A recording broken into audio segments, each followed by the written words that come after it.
We have 5 papers to deal with today. And as a matter of procedure, I have to remind members that if you have a direct or indirect pecuniary interest in the matters to be discussed today, please, in accordance with Rules of Procedure 83A, disclose the nature of your interest before you speak. And I would like to bring members' attention to Rules of Procedure 84, which has to do with the voting regulations when you have a direct pecuniary interest. Item number 1, Dr. Lo Wai Kwok. Chairman, I have a question on the point of order.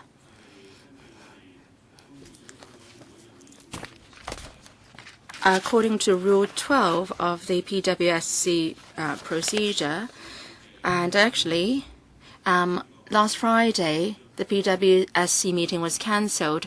So, Chairman, can you explain why that on Thursday evening you asked the clerk to ask members whether we needed to hold a meeting on Friday? Well, the meeting was set and scheduled.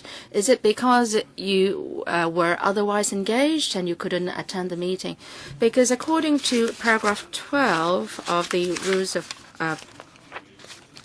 our rules, the chairman, or if he is not available, the deputy chairman chairs a PWSC meeting. If neither of them is present within 15 minutes of the time appointed for a meeting, or if both of them have notified the clerk that they will not be present at the meeting, the members present shall elect one from among themselves to chair the meeting. If the chairman decides that he is unable to act for a particular item, or if so decided by the PWSC, the deputy chairman shall chair the meeting for that particular item. If both of them decide that they are not able to act, or if so decided by the PWSC, the members present shall elect one from among themselves to chair the meeting for that item. So I speculate that if chairman asked the clerk to make that inquiry, if you could not attend the meeting, well, the Friday meeting should still be held or be proceeded with in accordance with Rule 12, because we have many more meetings coming up. And if the same thing happens again in the future, and if we don't abide by the PWSC procedure, then we don't know what to do, what rules to follow. Dr. Lo, thank you for your question. First of all, as everyone knows, on last Thursday, including myself, 15 members have been arrested.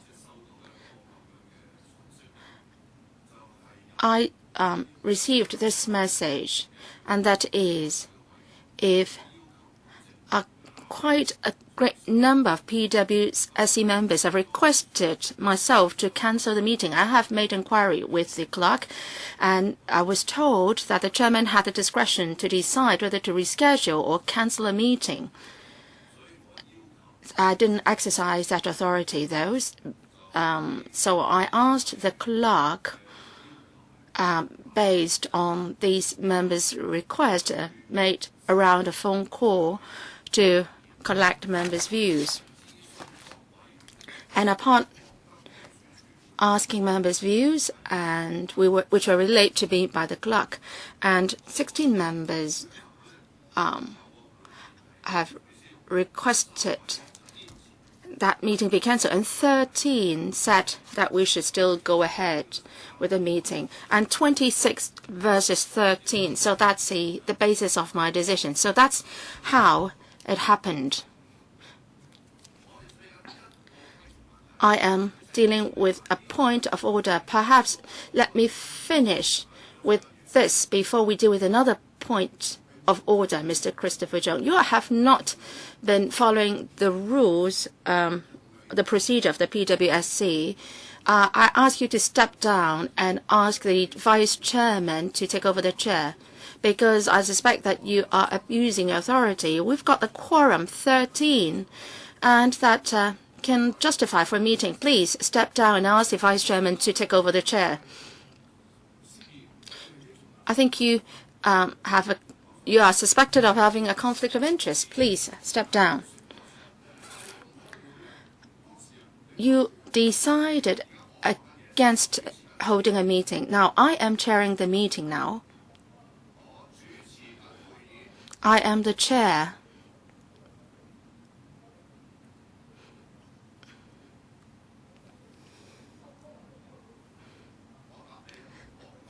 Let me respond to you. No, I don't think that is the case. Well, in any case, while I have an open mind and I want your full cooperation, but before I get your cooperation, I would first ask the clerk to confirm to confirm the recap of what happened last Thursday. Mr. Christopher Chung, if you continued to make noises, I have to deal with that. So can the clerk please confirm that that was exactly what happened last week? Yes.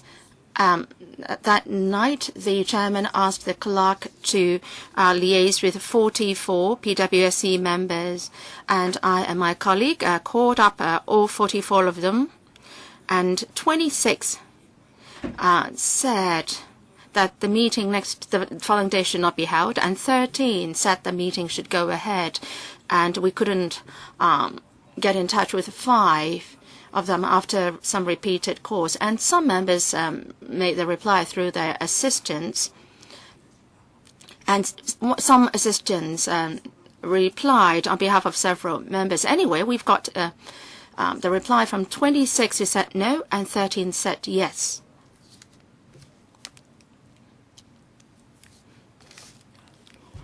Dr. Lo Wai Kwok. This is a point of order raised by yourself. Do you have anything more to say? Yes. Chairman. 13 is at stake, the number here. Now, if some members believe that they could not attend a meeting, well, that happens all the time. And sometimes, because of traffic situation, members couldn't get here. And all along, we've been holding meetings as long as there is a quorum.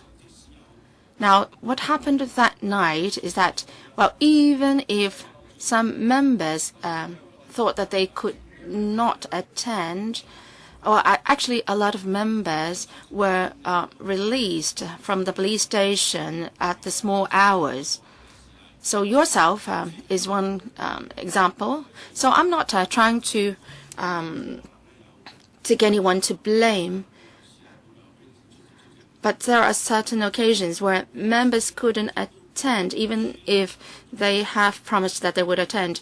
Is it the case that every time the clerk should call up the members and decide on whether a meeting should be held? This goes against the usual practice. So 13 is a number that we should abide by. And Rules 12 sets out clear guidelines on what to do in case of the absence of the chairman and the vice chairman. So, judging from the results of Thursday night, we still had enough people, a quorum, to hold a meeting. So, actually, what happened in effect is that the chairman and the vice chairman could get to the council chamber and chair the meeting. Now, failing that, actually, going by Rule 12, the members could elect among themselves the chairman to chair the meeting. So how come that we're not holding the meeting? So let me reiterate, I'm not trying to take anyone to blame for what happened on Thursday night. What I want to say is that we should abide by the PWSC procedure to deal with similar incidents in the future. So you've raised a point of order, clearly. So I would like to open the floor to members for giving their comments on this. Sin Chung Kai, Emily Lau, Wu Chi Wai, Kwok Ka-ki, Chen Kam Lam, and Christopher Cho.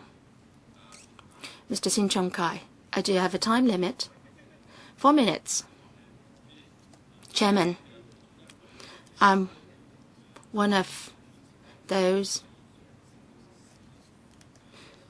who requested the chairman to cancel the meeting on Friday.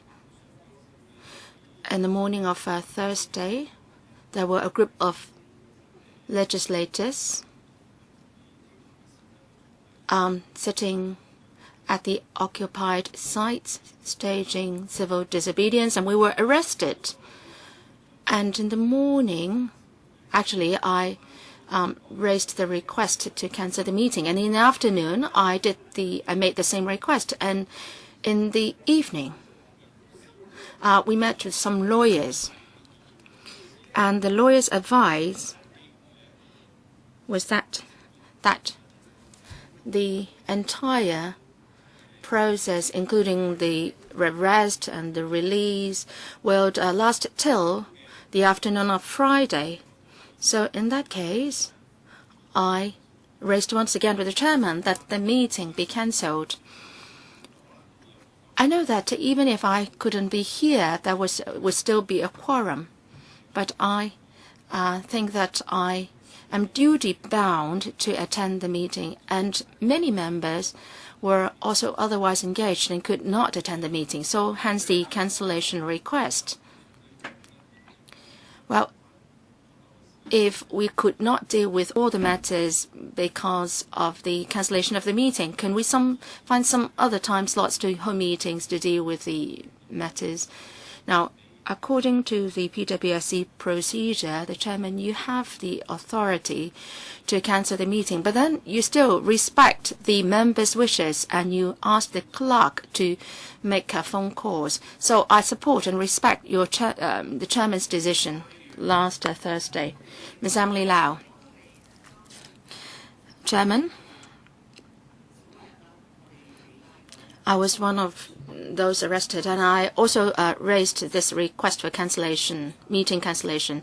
I read from the newspaper article that which carried an interview with Mr. Tommy Zhang, the chairman of the FC, and the question was whether the FC meeting would be affected. And Tommy Zhang said that in case where many members could not attend the meeting, he also would propose cancelling the meeting. I think Tommy Zhang acted very well, and he was not trying to take advantage of the situation.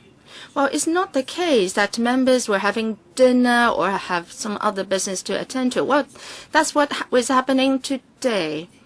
And the members have requested to shorten the meeting because they have business, and the president was willing to cut short the meeting by 2 hours. So this happens all the time.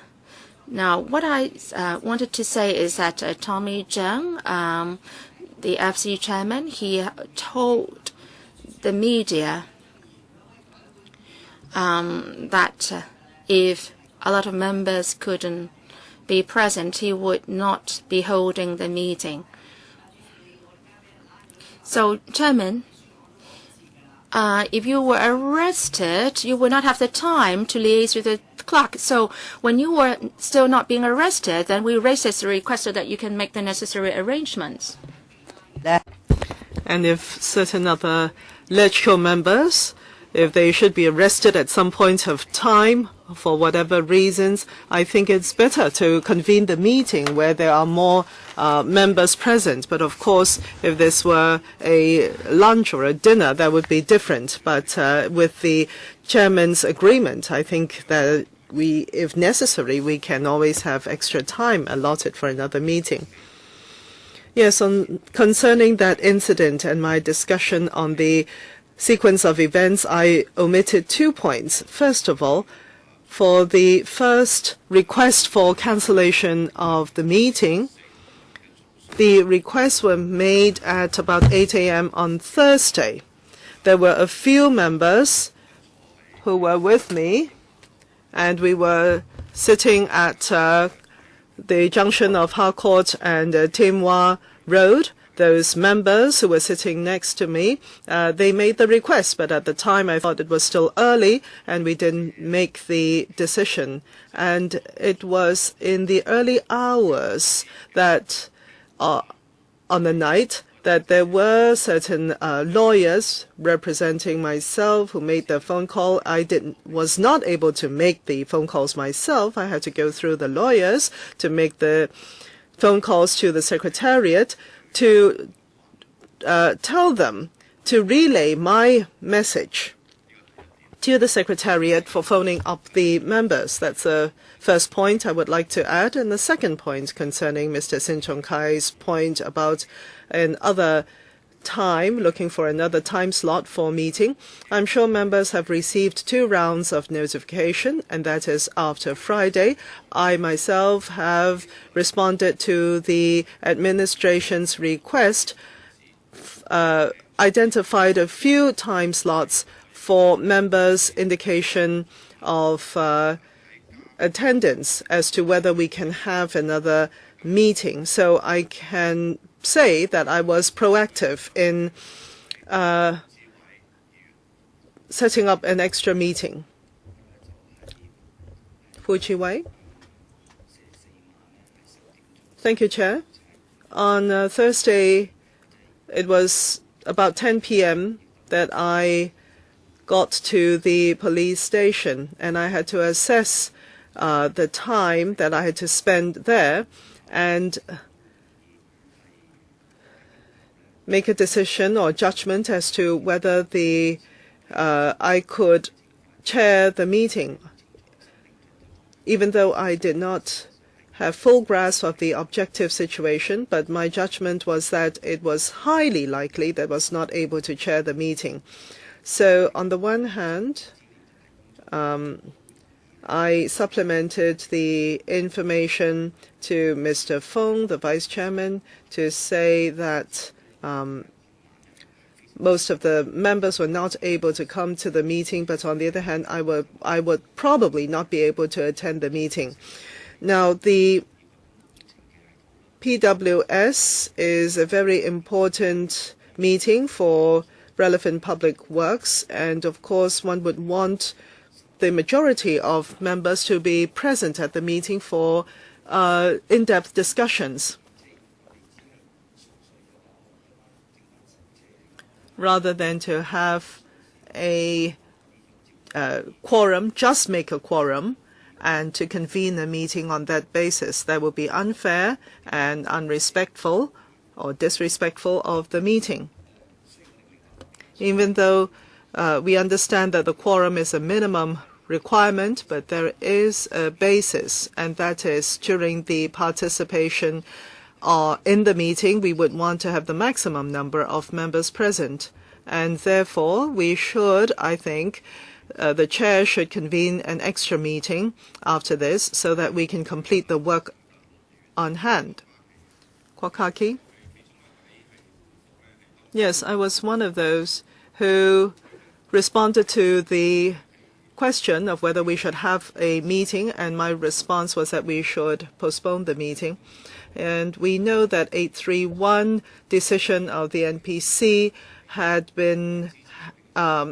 elicited a lot of controversies in Hong Kong, and therefore a lot of people in Hong Kong have come out. And 15 members of the LegCo have been arrested, 13 from this subcommittee, including the chairman and the vice chairman, for any meeting where or committee, if the chairman and the vice chairman are unavailable and do not know when they can be made available for the meeting. I remember when the Secretariat called me up, the 13 members of the subcommittee, when will they be released and when will they know that they can come to a meeting? I did not know. And on the basis of that, because there was no elected chairman and vice chairman, and 13 members in total were missing from the subcommittee. Well, I know, of course, that there are those who are pro-establishment. They would want to make full use of the opportunity to convene the meeting, but that is not the way. We would want to look at the details into every item under the PWS agenda. And where the chairman is available and most of the members are available, then there should be an extra meeting. That is the responsibility of the members. But at the time, I think it was a rightful decision for the chairman.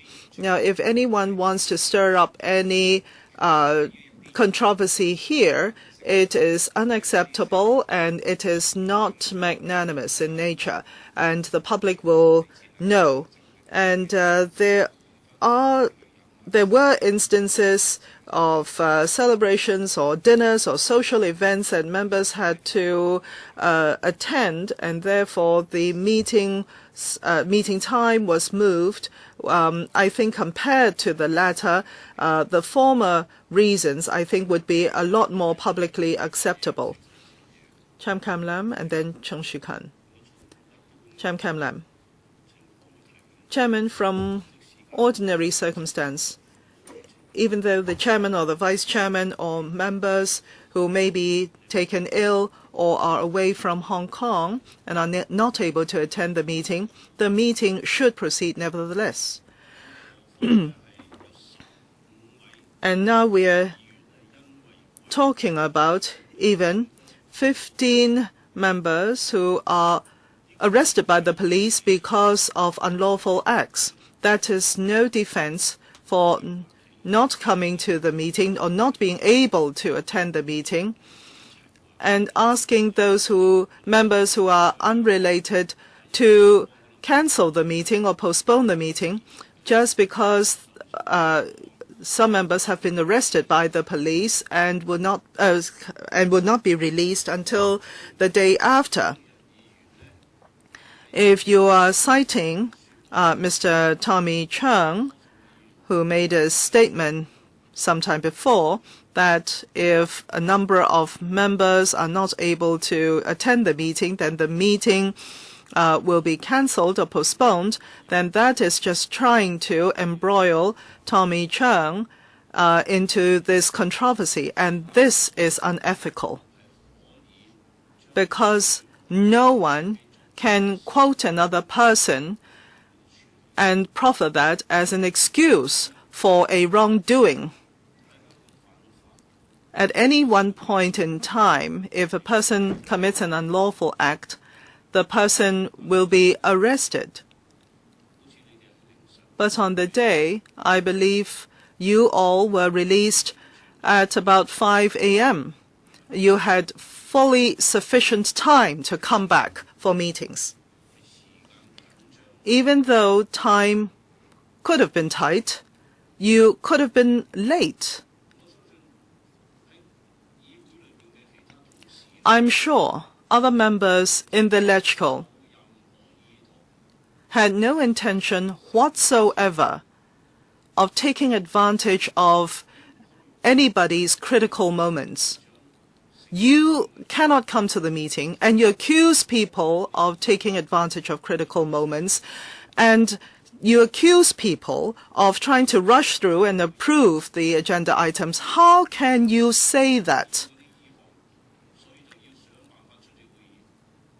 You are saying that because people wanted to rush through the agenda items and therefore people or other members insisted on having the meeting. Well, if the meeting time and date had been set, you should make your best efforts to come to the meeting rather than to amass other members' support, saying that because we are in the majority, we will cancel the meeting. 26 members saying that they should not come to the meeting. In fact, only 15 or 13 are arrested. Is it 13 or 15? 15 LegCo members were arrested. 13 are members of this committee. All right, only 13 members of this subcommittee. What about the other 13? They can fully come to the meeting. They are scot-free. If you include these other 13 members who were asked the question on the phone as to whether the meeting should be postponed, altogether there were 26 members. I was one of those who was not reached on phone.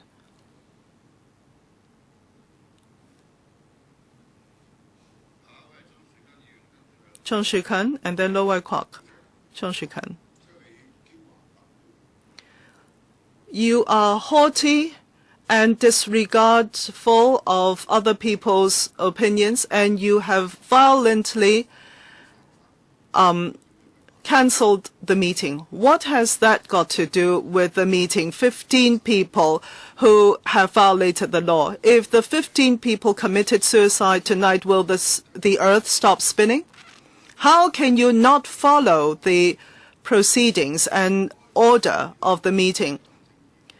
If you can come to the meeting, you are fair and just. If not, you are not. What is the logic there? What is the quorum? There was a quorum. You chose not to convene the meeting. You guys, you lot were released. You rather go home and sleep rather than come to the meeting. Can you face up to the Hong Kong people? You tried your best to postpone the meeting, to occupy this meeting just because you're in the majority. This is meeting violence, and it's plain for all to see. This is dereliction of powers of your position. This is for your own self-interest. You say civil disobedience. In the 70-odd days, were you all there outside, engaged in civil disobedience? You were there just for the show on the last day, the last minute, because you wanted to be arrested so that you get onto the screens of the media. You were arrested, and it is not because of that the LegCo cannot proceed, because there is an order, and the order is that there is a quorum for the meeting. Why do you not follow the orders of the meeting? You cannot come to the meeting? Well, no one can guarantee whether you can get up tomorrow and come to the meeting. So will we have a meeting tomorrow? Explain yourself. Why did you not follow the order of the meeting? There was a quorum. Chung Shih-kun, at this point, I'm not prepared to engage in dialogue with anyone. Later on, you can all decide as to how members want to handle me. This is relevant. You know full well that there were 13 who could come to the meeting. There was a quorum. Why do you not answer this? There were 13 members available. There was a quorum. I have explained. No, you have not. You have not explained. This is for your self-interest only. That is why I say you should step down and have the vice chairman chair the meeting. You have conflict of interest. You are just dragging on. You are just sitting there and putting up a smiling face. Put the camera at his face. There was a quorum. You chose to sleep and not come to the meeting. You could not have postponed the meeting. The secretary, what was a quorum? What is a quorum for the meeting? Don't you know how to read? I want you to answer the question because there is tape recording for this meeting. You know everything, don't you? You choose not to, even though you know. I thought you have been a member of the LegCo for so many years. You should know how to follow the order. There was a quorum. Why did you choose not to convene the meeting? Answer the question. Well, you chose not to refute me. Why are you refuting now? Well, please assist me. Well, 1 + 7. I think all of you are familiar with the rules. Now I see that those on the queue are Lo Wai Kwok, the third round, Gary Fan, Charles Mok, Albert Chan. Dr. Lo Wai Kwok, if you don't mind, I would ask those who speak for the first time to speak first. Well, let's have a more focused meeting here. It's Dr. Low who raised this point about order. You first asked me for a response. I made a response. I recapped what happened chronologically and the context of what happened. I don't know what you want to do or what's your purpose of raising this point of order. I would let the members who speak for the first time speak first. Now, Chairman, you explained what happened that day, but as I said, I am not pinpointing what happened that day. You have to give me an answer as to whether we should go by Rule 12 in handling similar incidents in the future. Why did I have to ask Dr. Lo Wai Kwok? I want members to speak to the point, to be more focused in their speeches. And Dr. Lo Wai Kwok said that after members have spoken, I should, for the remaining time of this session, I, as the chairman of the PWSC, will deal with Rule 12 of the PWSC procedure. After you have spoken, I would give a response. Mr. Gary Fan, followed by Mr. Charles Mok. Mr. Gary Fan. The pro-establishment camp members are here taking advantage of the situation. They are practicing double standards. Well, they are taking advantage of the situation. Why did I say so? I'm a new member to this council at the MPC and CCPCC meetings. Well, I see that adjustments of meetings are often made, and if there are special circumstances, special measures have to be taken. That there have been precedents of that. Now, on the 18th of November, whether people were storming the electrical complex, we decided then to cancel or postpone the meeting on that day here at the electrical. Now, the umbrella movement is a very massive movement in Hong Kong, seldom seen. So based on traditions and past practices, the chairman, it is right for you to make meeting adjustments. And also, you have also made inquiries with members. I myself, for one, has received such a phone call. And administratively speaking, I think there is no problem to that. Now, members have also said that even for the electrical sitting today, because some pro-establishment camp members have banquets to attend, they have requested the president to shorten the meeting and end it at 8 p.m. instead of 10 p.m. So I think the pro-establishment camp members are practicing double standards here. So, Chairman, I agree with your handling of the meetings last Thursday and Friday. Now, administratively, even for the president of the council convening the meeting, adjustments have to be made. Say, for example, time has to be allowed for the secretariat to make preparations. So last Thursday evening, the chairman of the PWSC made a decision after consulting members. I think that's an acceptable way of doing it. Are you trying to ask the secretariat staff to stand by in the middle of the night, and then upon release of the members arrested, they should just make rush preparations and then convene meetings in the morning? And also Mr. Christopher Chung. And they the pro-establishment camp have been attacking us. Please stop for a while. Mr. Gary Fan is insulting me. Should he be retracting his remarks? Please ask him to retract his remarks. I think I made well-grounded remarks, Mr. Christopher Chung. So, Mr. Chung, what exactly are the remarks that you like Mr. Gary Fan to retract? he said that I was not eloquent in my speeches. I hope that he would retract his remarks to that effect. Now, Mr. Christopher Chung pointed out that Mr. Gary Fan said that Mr. Eloquent was not very eloquent in his speeches and his use of the wordings. Could you retract those remarks? Now, for this meeting, Mr.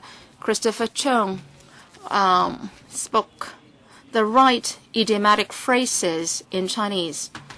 Now, but in past meetings, Mr. Chung was pronouncing the Chinese idiomatic remarks wrongly. He made the wrong pronunciation, and I think this is a correct observation, and this is a fact, and this is the whole fact, and I would not retract those remarks. When I argued with you, please tell me exactly which idiomatic slangs that I have pronounced wrongly. Now, if you could not present the facts accurately, then Mr. Gary Fan, I would ask you to retract your remarks. There have been so many examples of Mr. Christopher Fan not pronouncing the Chinese idioms correctly. And even for his remarks about the quorum at this meeting, he couldn't get a full grasp of the situation. Mr. Michael Tian raised a point of order. I would like to say to Mr. Tian that at one point in time, I could only deal with one point of order. Perhaps you have to wait for a while. I'm not dealing with the point of order raised by Mr. Chung. In the past couple of meetings at the PWSC meetings, Mr. Chung spoke about the rules of procedure of PWSC, and he made very, quote, low-quality remarks, so to speak. So how come that he pronounced things wrongly? And that happened when we were processing the late membership of applications of members. And he spoke something about the chairman's judgment of the late membership application based on the fact that the members were not in Hong Kong, were taken ill. And he interpreted that rule to mean that the chairman had every right to decide on whether to accept late membership application. So that's an example of his very low quality remarks. Mr. Christopher Chung, do you think I should still deal with the point of order raised by yourself? Well, he couldn't cite good examples. I raised this point about quorum because I thought, Chairman, you have acted wrongfully.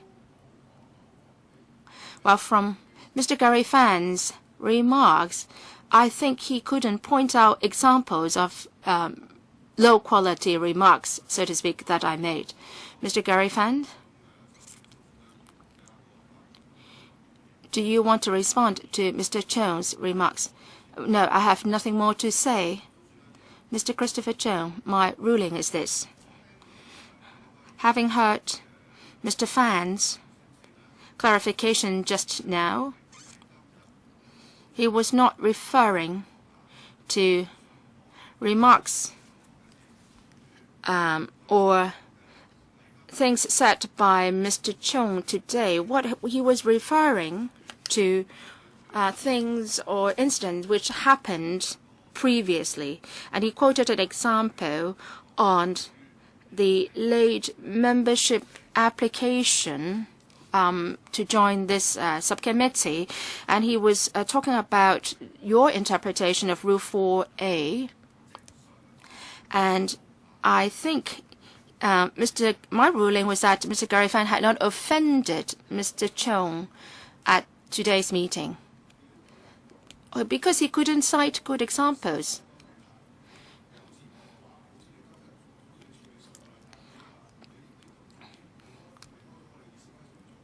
You deviated from the rules of procedure, and I don't think you should connive his act, because he couldn't cite examples of what I said wrong in my exchanges with you. No, Mr. Chung, I have already made the ruling.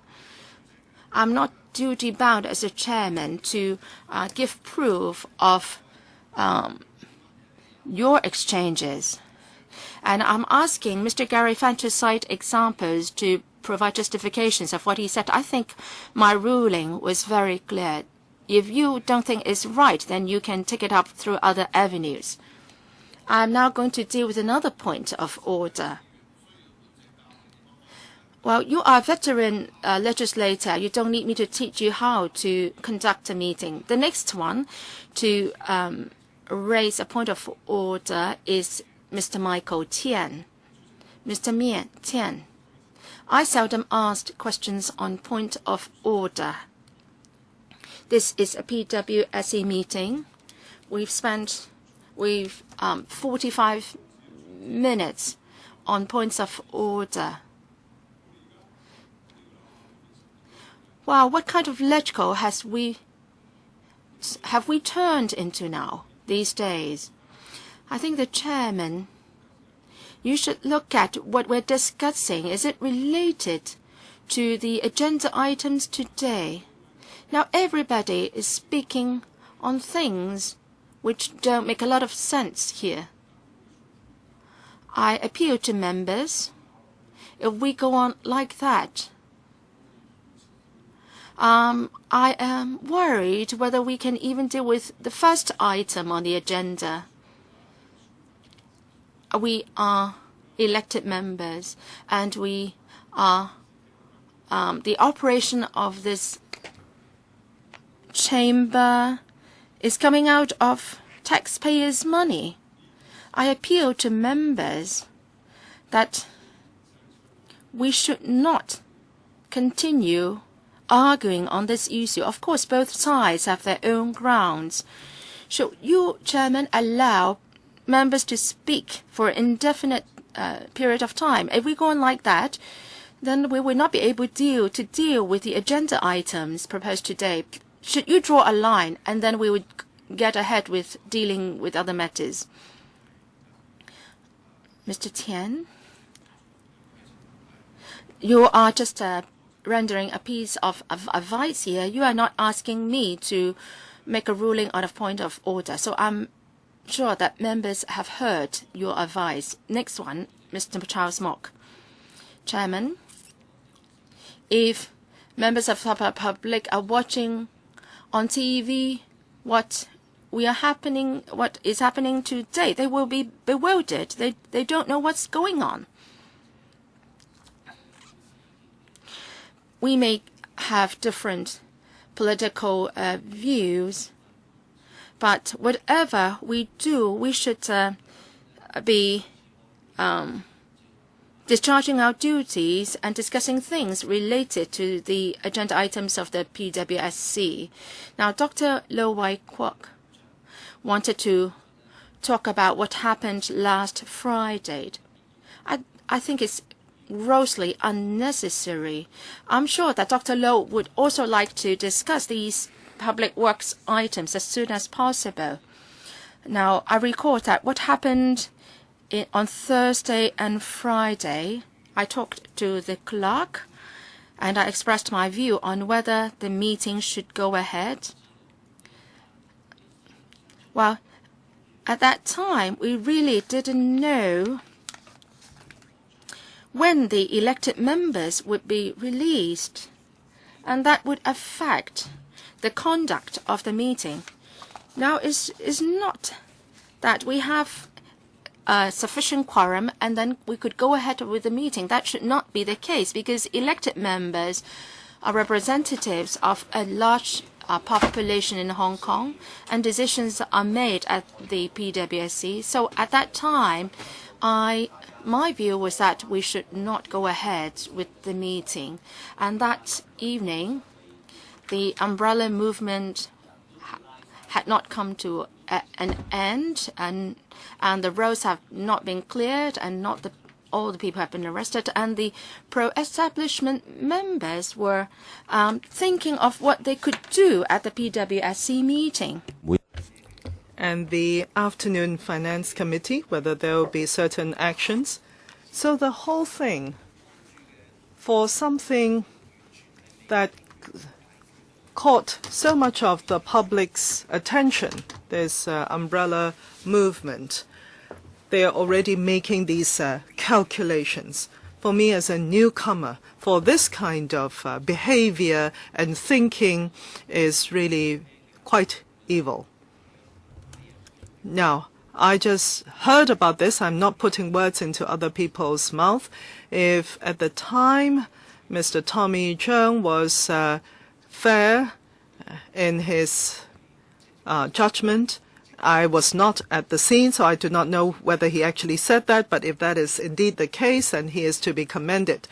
From Fan Kwok Wei's description, I think this is really the pro-establishment members wanting to make use and advantage of the critical time.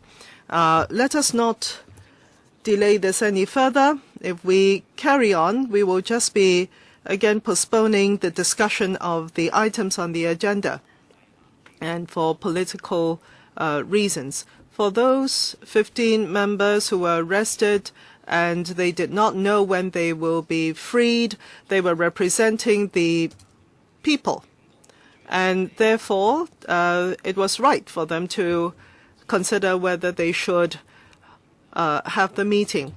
There are criticisms today at this meeting that the Democrats in the committee were making their decisions based on their own self-interest, but there is no guarantee whether we'll have a meeting even this evening, if we are to set a meeting this evening.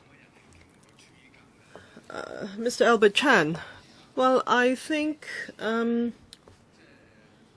Mr. Chung Shu-kan was really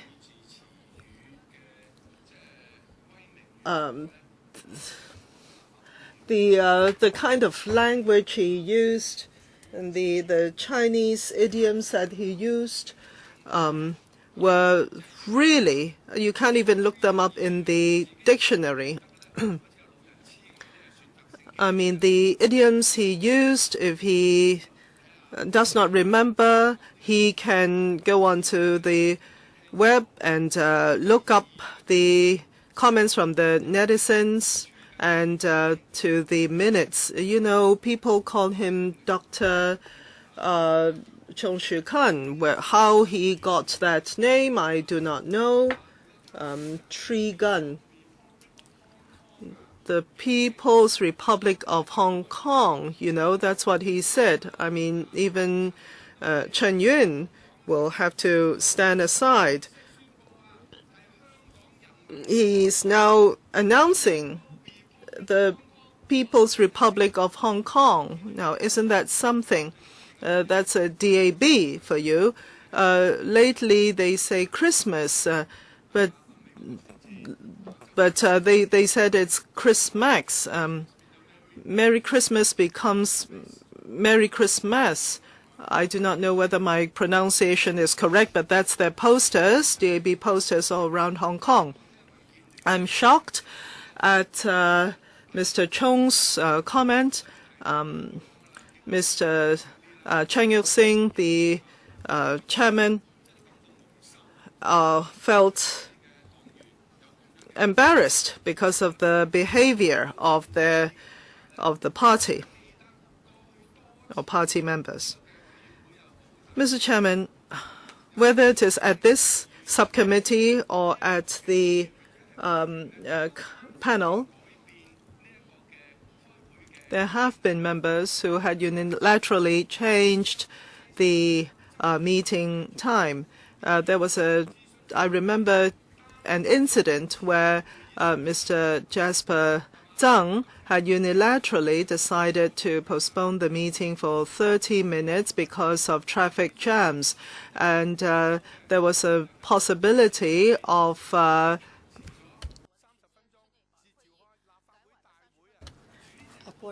aborting the meeting.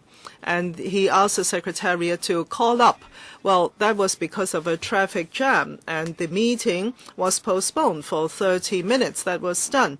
And then there was another incident where the chairman, without consultation, unilaterally cancelled the meeting because the LegCo was surrounded by crowds.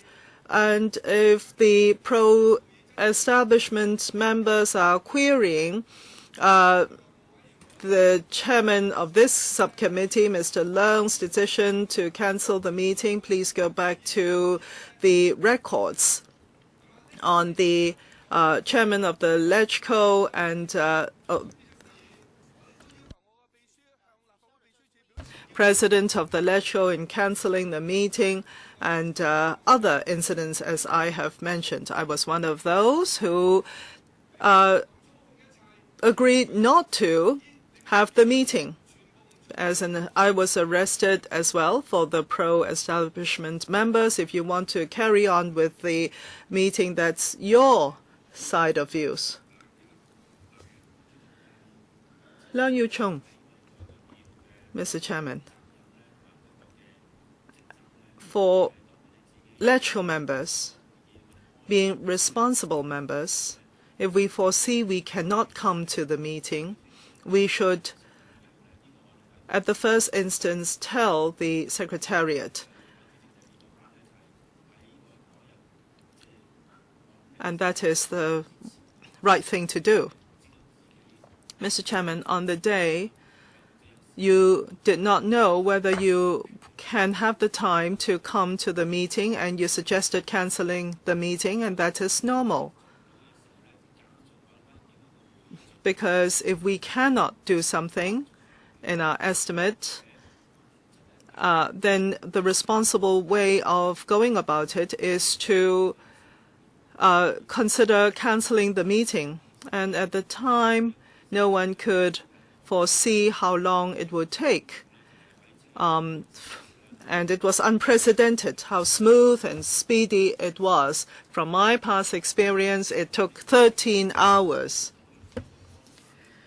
So for yourself, Chairman, I think it is reasonable and responsible of you, foreseeing that you may not be able to attend the meeting, ask that the meeting be cancelled. I do not think it is because you wanted to cancel the meeting. I mean, and even if you were released in the early hours on the day, was it possible for you to call up the Secretariat and ask that the meeting be convened?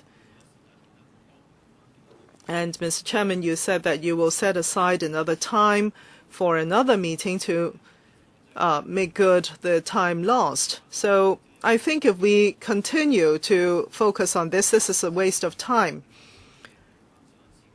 Perhaps at the next meeting, we can extend the meeting so that we can or decide on another time to make good the time lost at the cancelled meeting. That would be appropriate. Now, after you have made the adjudication, I think, Chairman, you should not allow other members in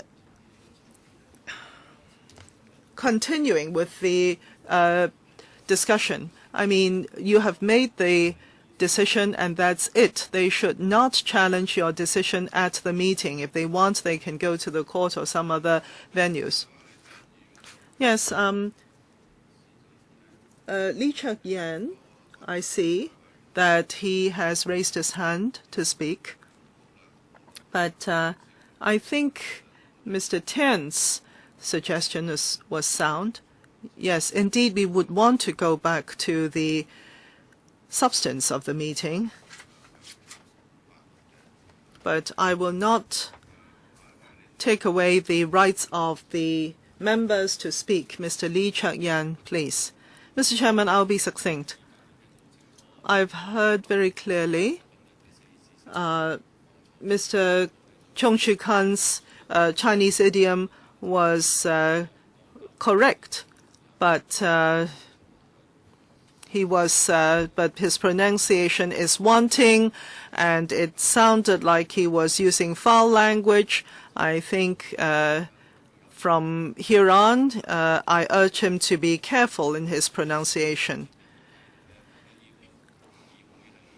But I saw from outside that the pro-establishment members were so small, and they were so they wanted to make use of this critical moment of others. This is not about voting and be done with it. That is not the purpose of the LegCo. It is to discuss fully the agenda items, to let the public know of the different views, and then make a decision through voting. Now, if it is a meeting where only pro-establishment members are present and the Pan-Democrats are all arrested, and therefore the members cannot come to the meeting, how can there be a full discussion?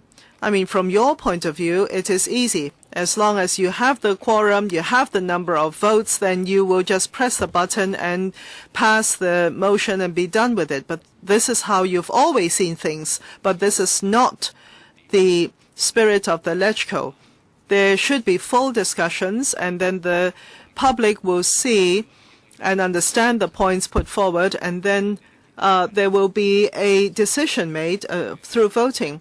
But members are questioning, Mr. Chair, of your decision on the day.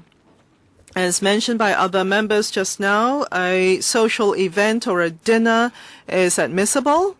The President could cancel or postpone a meeting just because of a dinner.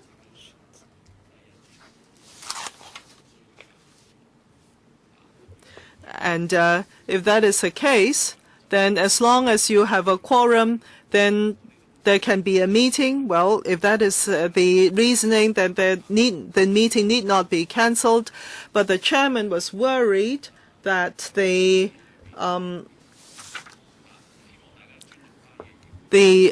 some members could not attend the meeting, including himself, and it seems to me that some members wanted to make use of the moment and just quickly get through the agenda and press a button and pass the items. I think we really should not dumb ourselves down, and we should close this discussion. Yes, I support Mr. Tian's point, but a lot of people have spoken up, including the pro-establishment members, and as a Democrat member, I think I should also speak up. I do not know whether you have been listening on the earphone, and remember at one point at the PWS meeting, Mr. Chung was using foul language, and you did not pick that up, and I did not either. So I'm using the earphone so as to listen in more carefully. I was also one of the arrested members on the Thursday, and Friday morning I was still in the police station, and I remember what was on my mind very much at the time was a PWS meeting and also the Finance Committee meeting to be held on the Friday. At the time, I was thinking of bail, and if it would allow me to come to the meetings because of that, I would have done it, because I thought that that was my duty as a LegCo member. I support and appreciate the chairman's handling of the event. It's not that you are exercising your authority on the matter, but you are actually asking members for their views. Now, some members said that as long as there is a quorum, then we can go ahead with the meeting. But should this be the only rule? Well, sometimes for convening meetings, we provide, say, several time slots for members to pick, and that the aim is to make sure that as many members as possible can attend. And we are also having this 1+7 rule. And in some other meetings, the chairman may not be consulting members on whether to cancel or go ahead with the meeting. After the Long Wharf Road was occupied, the meeting the next day was cancelled. But then on that particular occasion, a meeting could still be held because the members could have rushed back for the meeting. So if we are going by the logic that we're discussing today, we should also be looking at whether that other meeting should be cancelled. At that day, there was another meeting scheduled, Home Affairs Panel meeting. I don't know why 2 meetings were scheduled at the same time slot. And actually, some 20 members are on both PWSC and Home Affairs Panel. A meeting can go on as long as there is no quorum count, even if there is not a quorum. Now, if we have a situation where members sit on both committees or panels, and if we just have the quorum, we can have a meeting, then that doesn't sound reasonable to me. Now, if we go by that logic, we can have different meetings at the same time, and I don't think that's reasonable. And on your last point, Mr. Chen, through the clerk of the Public Works Subcommittee, we can relay your views to the Secretary General, and we can ask him for a reply. And lastly, I would like to ask Dr. Low Wai Kwok. Mr. Tam Yu Chung, I have already pressed the button. In the past hour,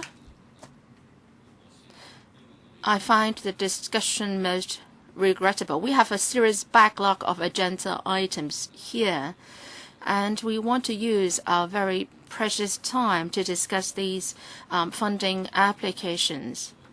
But then I do understand the point of order raised by Dr. Low Wai Kwok. He noted that the chairman's decision of not convening the meeting may go against the relevant rule. So he's just raising that to bring your attention to the matter so that lessons can be learned. You see that only three from the pro-establishment camp have spoken, but then for the pan-democratic camp, the members have spoken one after another. I don't think that is useful and meaningful. And they are also speaking on things which are not related to the subject, to the discussion of this matter. So I don't want us to be entangled on this matter any longer. And let's move back to the agenda proper ASAP. And Chairman, please pay attention to this when you arrange for future meetings. So the last one to speak on this is Dr. N. Chang. Thank you, Chairman. The meeting was cancelled last time.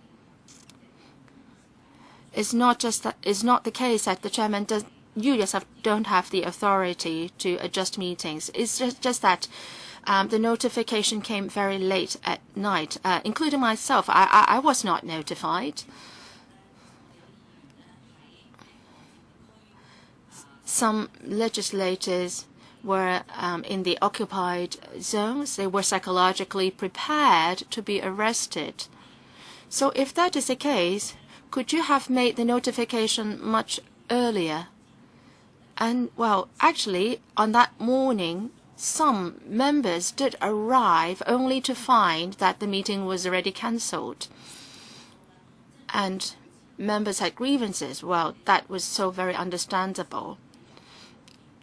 So if Chairman, if you could apologize over the matter, we would accept your apology. And just now, some members also said that this evening the meeting will end at 8 p.m. and after that we'll go to a dinner or banquet.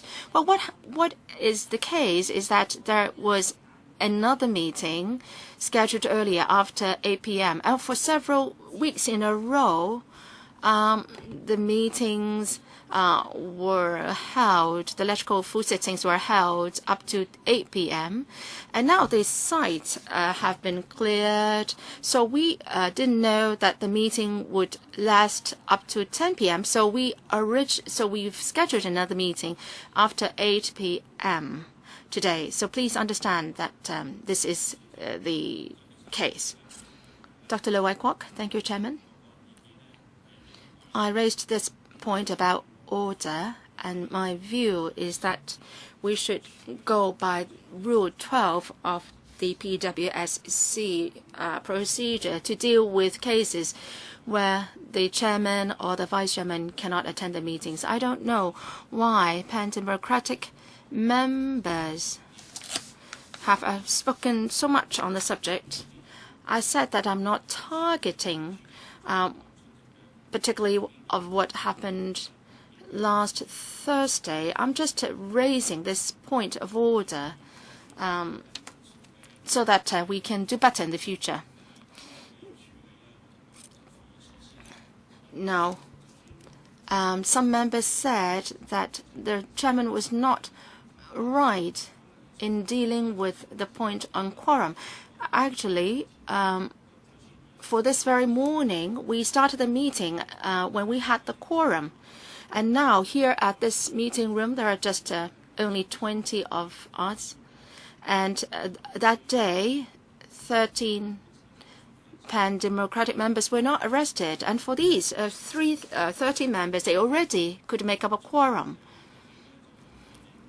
So I strongly feel that we should stick to our procedures to deal with our meetings.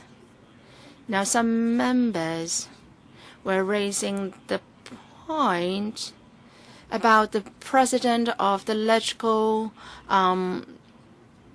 shortening the meeting time because of certain incidents. And I think the members are mixing up the facts here. What we are seeing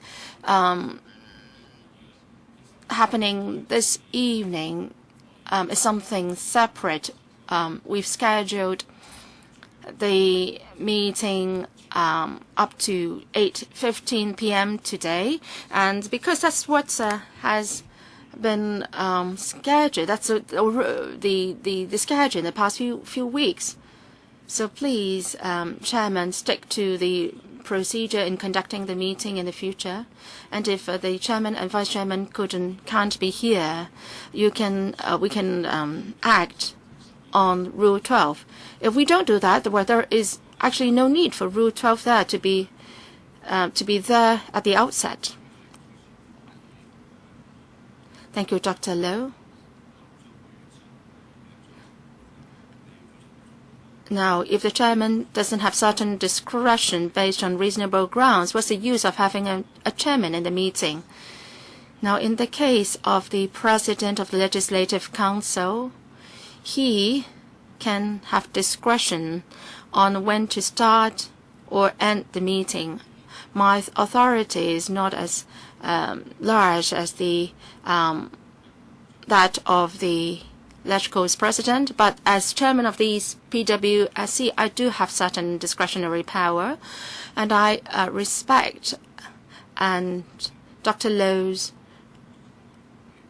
view on my decision of cancelling the meeting last week, and you questioned my grounds for doing so.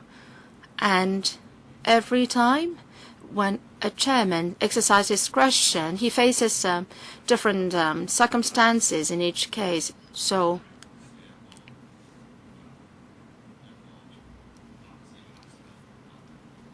I would not write an article on how we will conduct meetings based on Rule 12.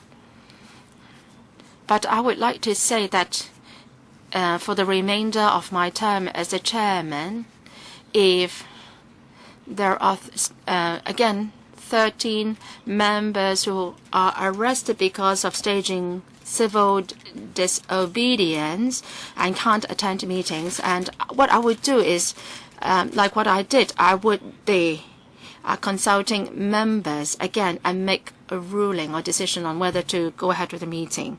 Well, these 30 members arrested may come from the pan-democratic camp or the pro-establishment camp. I will make no distinction between these two camps when I deal with the matter. So that's all I can say. I can't predict all scenarios in the future.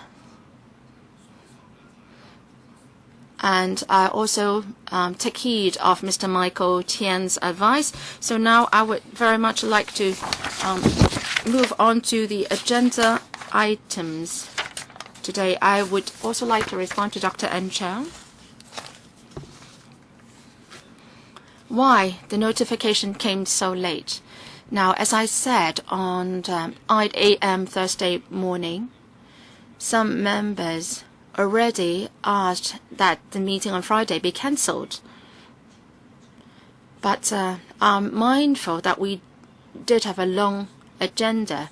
So I waited till the very last minute before I called the clerk to make phone calls to everyone. You may not be aware of this, and those arrested and detained could not use the phone. So I could only wait till my lawyer visited me in the police station, and then I could ask the lawyer to contact the clerk, and that happened around midnight. Judging on the circumstances at that time, I believed that there was a need to deal with the request made by the member to cancel the meeting. So I waited till the very last moment. So Dr. N. Zhang and other members, please appreciate what happened. I waited till the last moment to make that decision. I would like to hold the meeting as much as we could. So let's move on to the 5 agenda items that we have to deal with. The first one is PWSC 2014-15-35, project item 237LP, and that has to do with Kowloon East Regional Headquarters and operational Base-cum-Ngau Divisional Police Station. The relevant government officials are here already, right? Yes. The paper members are invited to recommend to the Finance Committee the upgrading of 237LP to Category A at an estimated cost of $2964.9 million in money of the day prices for the construction of Kowloon East Regional Headquarters and operational Base-cum-Ngau Divisional Police Station.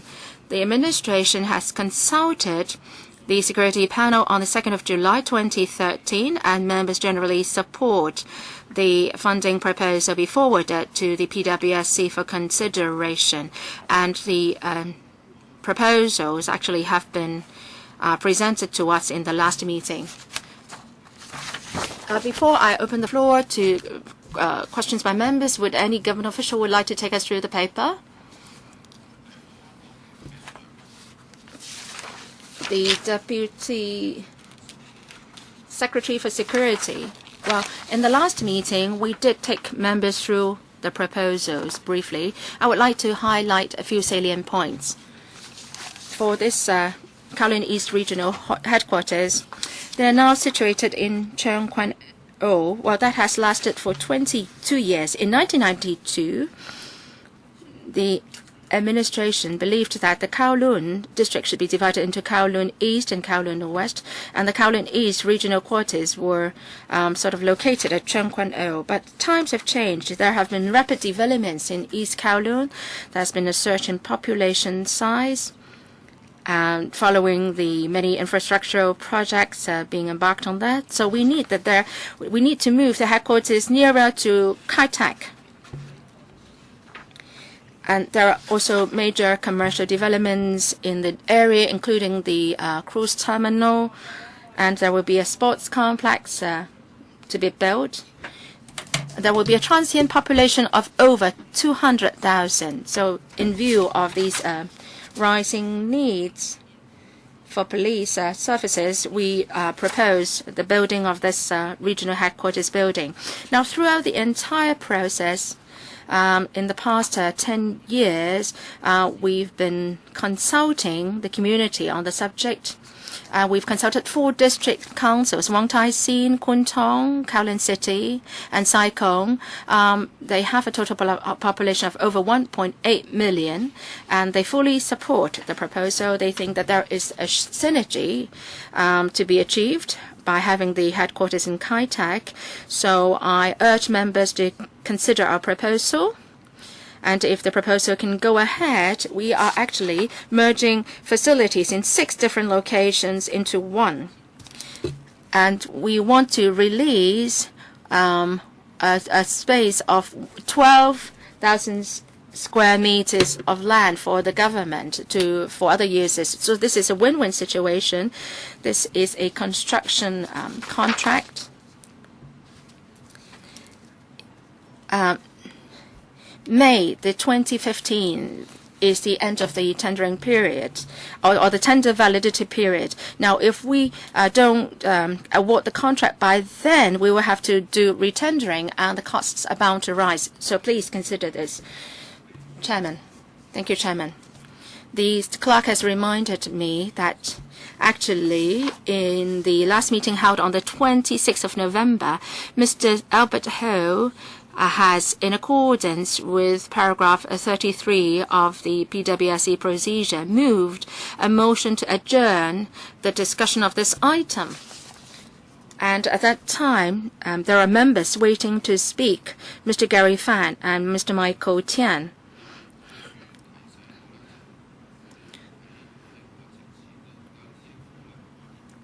Well, the clerk reminded me that this is a procedure that I must attend to instantly.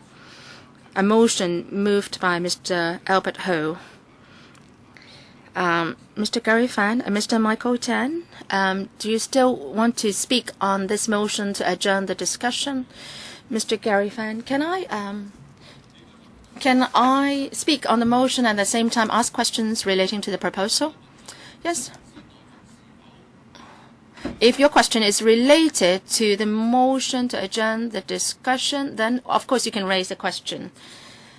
Thank you, Chairman. I support Mr. Albert Ho's motion to adjourn the discussion of this item. Why? Because as explained just now, there was a consultation, and that was in July in 2013. There was consultation of the Public Security and or the Security Committee as well. Now, because of population growth, Sai Kung is now a district, a distinct police district. Now, in the past two meetings I have mentioned, there was no clear explanation as to the demarcation of the police district, and it is very difficult for me to support this motion or support this proposal, because it is difficult for me to know the new demarcation of the police districts. What exactly is the population in this area, and to decide whether the scale of the new police headquarters is sufficient. If this answer can be addressed, then perhaps I will not support the motion to adjourn this discussion item. Ms. Lee, please. For the Chang-Kwan-O Police Division upgrading to a police district, we have been working incessantly on this. If I can just raise an example for your information.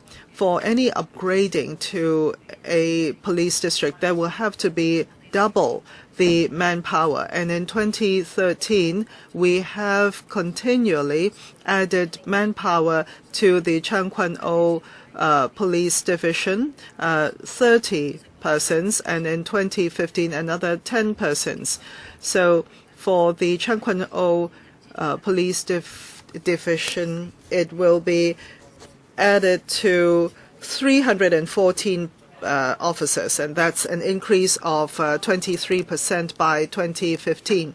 And we have also added hardware. We had to do this step by step because the police division, then the existing police office will have to be vacated and the removal to the new office done. It had to be done in a step-by-step manner.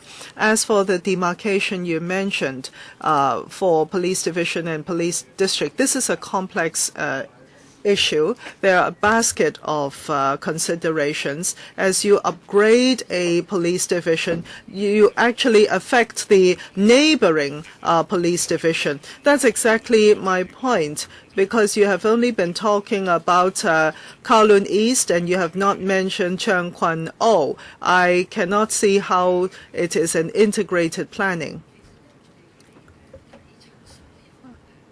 Well, in fact, when we look at the police force for a particular area and the demarcation for a police division or police district, we look at it from an integrated point of view, because the change of one police division or district affects the neighboring division as well. We are talking about the changing the demarcation of the entire Kowloon East rather than just Peng-Kwan-O itself, and therefore we believe that this should be an integrated and systematic approach that we take. So we're taking into consideration the crime trends and the infrastructure and the population growth and the existence of police abilities or force there, and we need to upgrade the division to a police district. The Sai Kung police division should still come under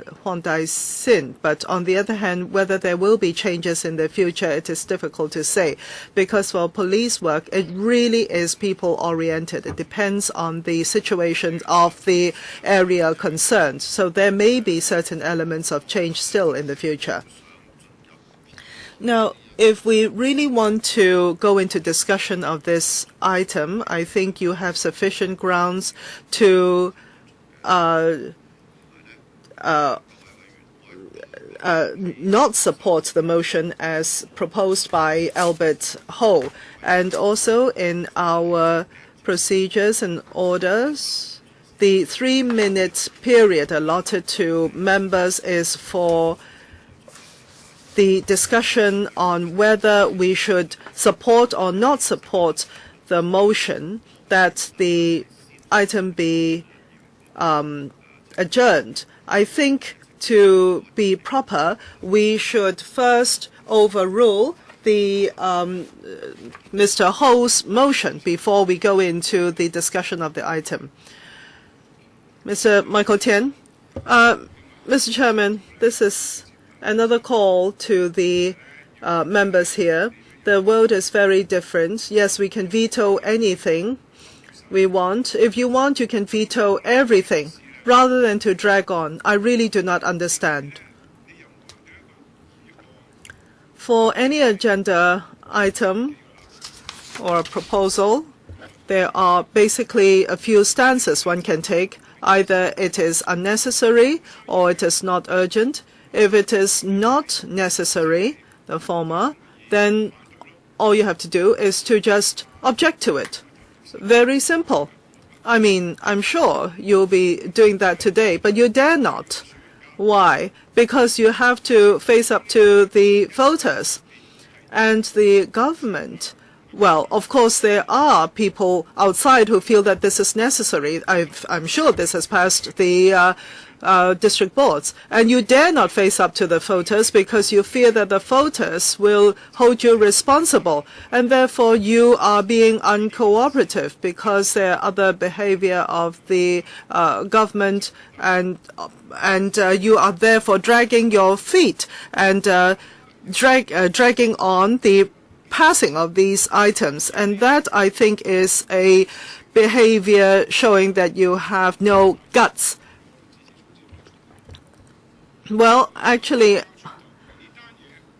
I do not understand this is, I don't know how many years this is about Kowloon East Regional Headquarters, and the district boards, including Kowloon City, Kwun Tong, are all in support of this. And if the population grows to 220,000 with cruise terminals and a new commercial hub of Hong Kong, and we are already tardy, we are already late.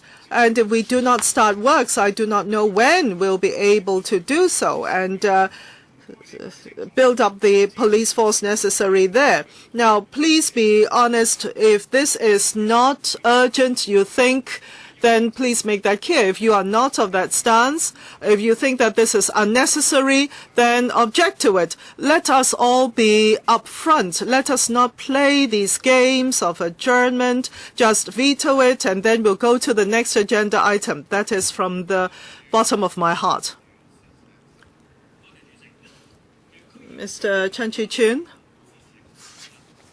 for residents supporting a proposal, it is from the broad strokes, but we have to, at the LegCo, consider the financial implications as well. And I'm sure that at the local level, they will be not thinking about this significance.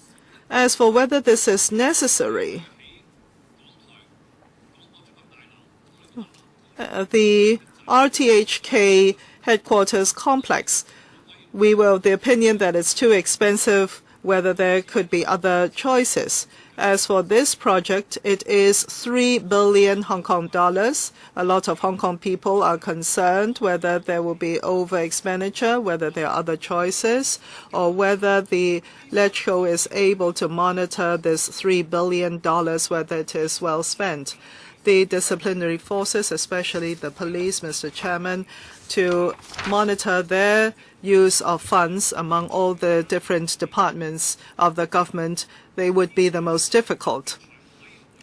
There are presidents in the Finance Committee. We have asked a lot of questions concerning police expenses, asking them to give us the figures. They would say there are no such statistics and no such sub-items.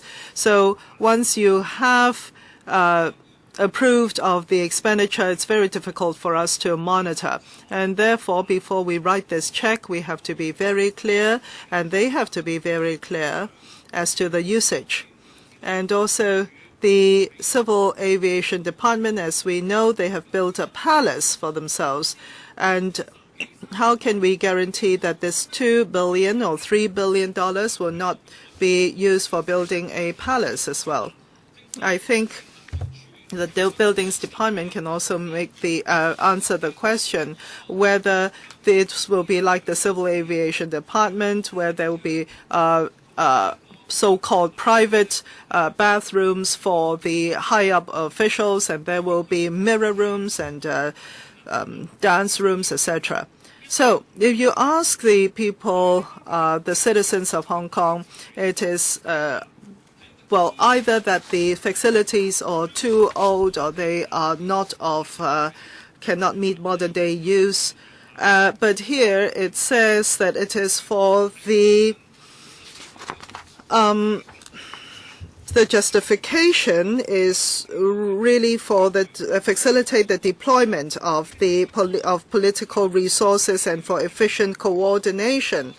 So the question is, well, the paper is not clear. What exactly is the functions that are necessary for this item? Yes, Mr. Chan Kam-lam had also indicated that he would want to speak, but I hope that Mr. Chan can understand that we are dealing with item 33 of the proceedings of the meeting.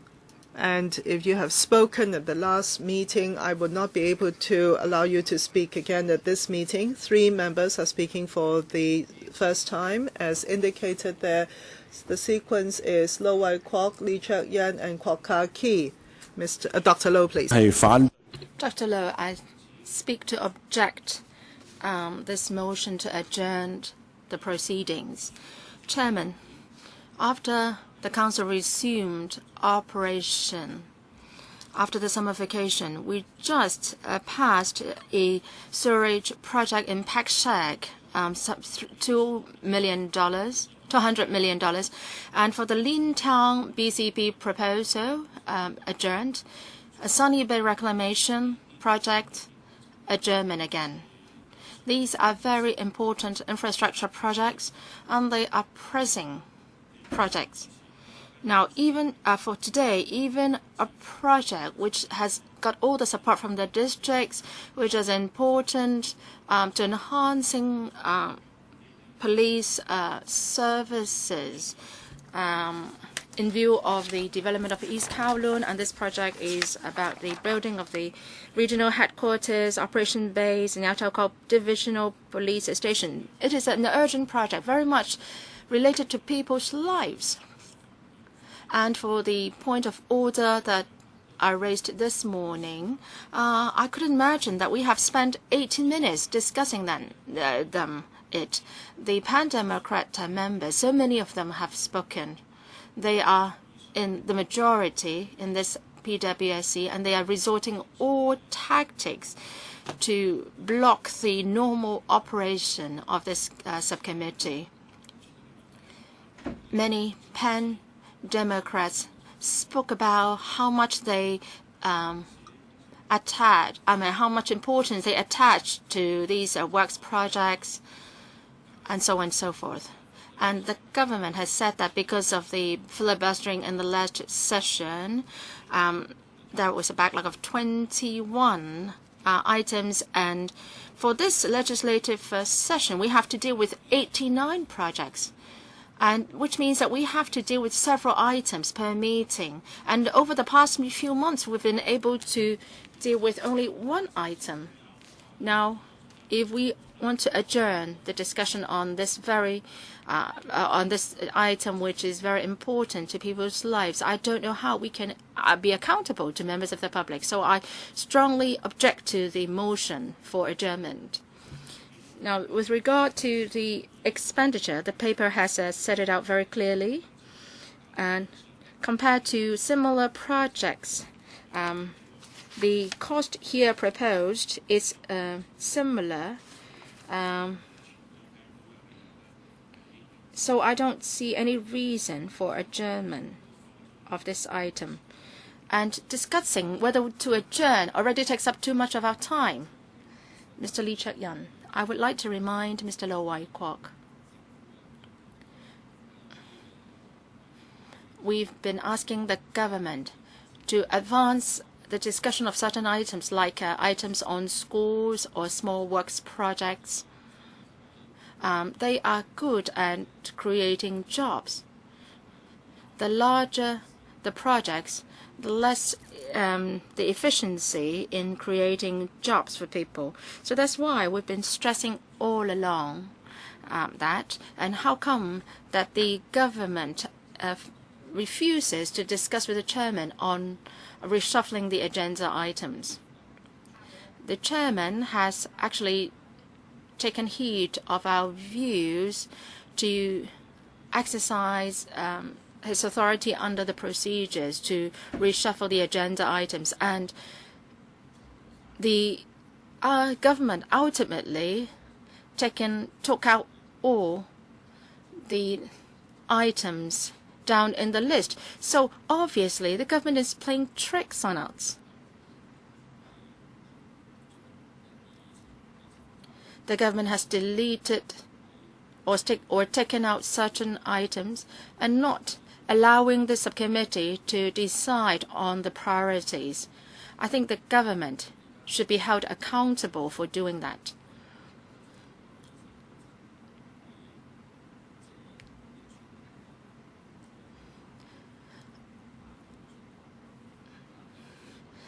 And the government is presenting projects which are major projects to us. Now, for this proposal, they are asking for the expansion of the Kowloon East Regional Headquarters. What are the priorities of the government? If we have a building block, does it mean that we can enhance the efficiency of the police force? I actually sympathize with police officers. Up to this very day, the police officers are complaining about their IT systems. They said that the computer systems are not using USBs. They are just using the old-style, outdated disks. And you are not renewing their computers, and you are just building blocks of building here. And one example, having an imprint of the footprint. Why don't you have a computer to scan our footprint instead of asking us to physically stamp our footprint? Now, once you've got a database of the electronic footprint, then you don't have to do it every time, and it's an enhancement of efficiency. 3 minutes of Dr. Kwokaki, followed by Mr. James To. Dr. Kwokaki. Before I speak on the motion, if you want to blame anyone, Dr. Low, you got only yourself to blame. We should have gone down immediately to the agenda proper, if not for his point raised about order. Now, I speak in support of the motion. It's not that we don't support the police. The majority of the members of the public are supportive of the police. We hope that they have enough manpower, equipment, and so on to crack down on crimes. Now, what we are seeing here today at the subcommittee is that it is the government which is flouting the rules. We've got several dozens of items which have to do with people's livelihood issues. We have hospitals in Kowloon East. We have schools in Kowloon East, and the United Christian Hospital is very backward in terms of its equipment and facilities. Why doesn't the government tackle that first? In Kowloon East, we have a huge poor population. They need a lot of social welfare facilities. So if the government has heeded members' advice and advanced items related to schools and social facilities upwards in the agenda, we are more than happy to deal with these issues promptly. Now, the pro-establishment members said that we may be acting like a rubber stamp, and if we deal with those kind of issues, but then we are elected members, so we would deal with livelihood issues seriously.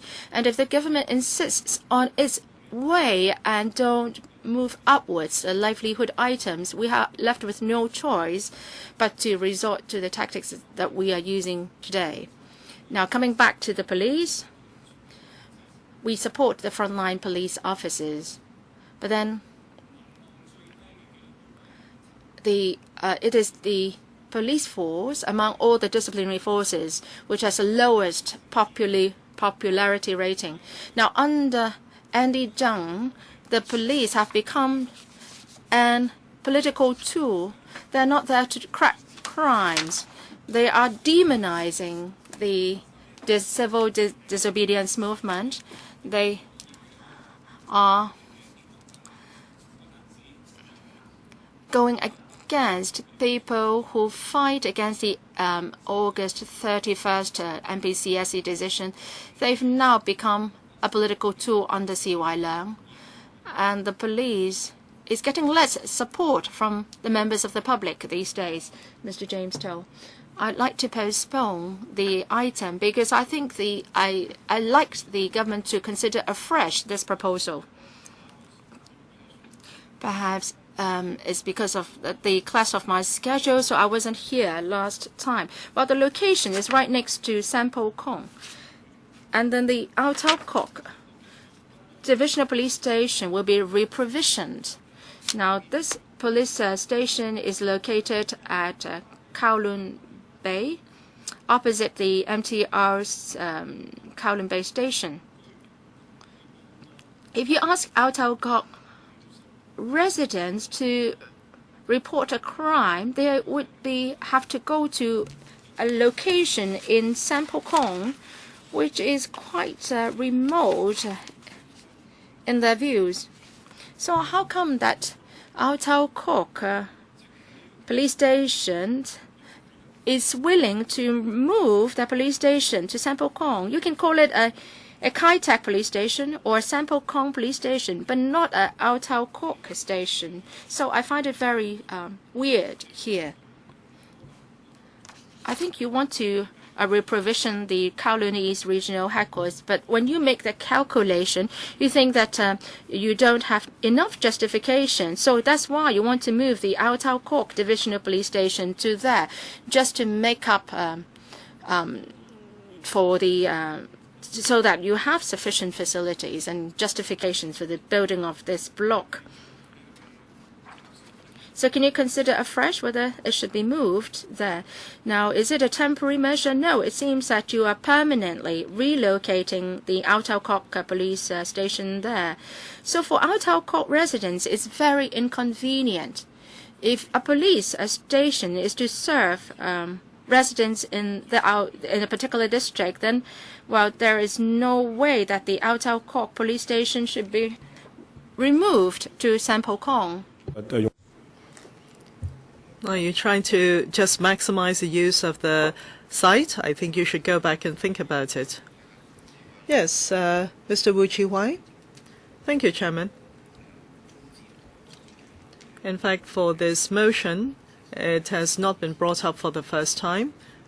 In fact, we have already made the decision in support of this motion in the previous meeting, but the government had nevertheless obstinately put this into the agenda again, and we wanted to put this in at the last of the agenda, but the government seems to be obstinately going ahead. Are they sincere in working together with the LegCo and this committee? For the member who proposed the motion, the consideration was that for education, medical care, and old age care, these works and items are far more urgent and important than this particular one that we are looking at, being the Kowloon East Regional Headquarters of the police. But this motion, which had been adjourned for discussion, the government is nevertheless coming back to this panel and putting it into the front of the agenda. Now, this is not a situation where the present police stations are not functional. It is not so. But if we look at the old age homes and we look at the queue being so long and we look at the special education schools, the need is so big and urgent, and therefore the importance comparatively would definitely be higher than the item in front of us. Why is the government not talking and working with the LegCo? I hope that there can be a further discussion and study together with the government concerning the sequence in the items of the agenda. Ms. Emily Lau? Yes, following up on Wu Chi-Wai's point, I would want to see the government respect the LegCo members, and that is there should be meaningful discussion rather than to go ahead nevertheless. Certain items need to be swiftly dealt with, but the government pays no regard to that. And at the end of the day, this will hurt everybody concerned. Now, why the administration under the leadership of the CY Leung Group continue with this practice? I mean, there are items which we are in full support of, and there are items which you need to go back and clarify and work some more on them before coming back, and you don't do that. Now, I know for the police station here and the police headquarters here, the local people and the district boards are in support. But on the other hand, we are looking at the people of Hong Kong asking the question whether the police have been using unnecessary violence on the people. And do we not have to have an independent study of this in face of the umbrella movement and the treatment from the police? And there had been no response from the police or anybody. And the people of Hong Kong are angry. And the support for the police, it had dropped to this level now. There is a reason. And if you don't deal with this, rather than to ask the LegCo to give you such a big sum for building the headquarters, how can that be acceptable to us and to the people of Hong Kong? I'm looking at the paper, 16 stories, it says, without mention of the facilities to be housed in the building. Yes, for the Wan Chai headquarters, when it was rebuilt, at the top of the building there was supposed to be an officers' mess, and I do not know what is to be housed in this building.